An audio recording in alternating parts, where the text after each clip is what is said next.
My money advice sa mga kabataan ngayon, kung gusto mo talagang kumita, gusto mong umunlad, or gusto mong yumaman, never follow money.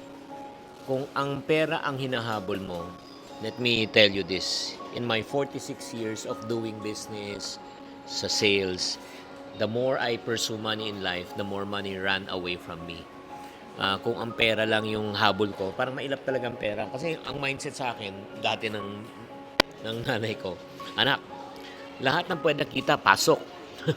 So, ang mindset ko dati, lahat ng pwede pagkitaan, talagang pinapasukan ko, nagbebenta talaga ako na kahit na ano. Pero ito yung nangyari.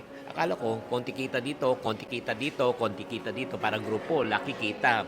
But in reality, alam niyo nangyari, konti lugi dito, konti lugi dito, konti lugi dito, laki lugi. I was a jack of all trades, master of none. Until such time, somebody coached me and mentored me. Sinabi niya, sabi ni Francis Kong, alam mo, you've been pursuing the wrong things in life. Ang pinapursue mo kasi pera, the more you pursue money, talagang mailap talaga siya. You know what you need to pursue? You pursue to know your purpose and to become the best at your purpose. Alamin mo kung ano talagang purpose mo sa buhay, saan ka magaling at galingan mo. Bakit? If you are the best at what you're doing, people are willing to pay your price. So that's what I basically did. I discovered that and I followed that. That's the reason why I'm experiencing already yung dating pangarap ko na guminhawa, gumanda ang buhay ko at yumaman ako. And that's the reason why I want to share it with you. Malay mo, subukan mo. It will work for you.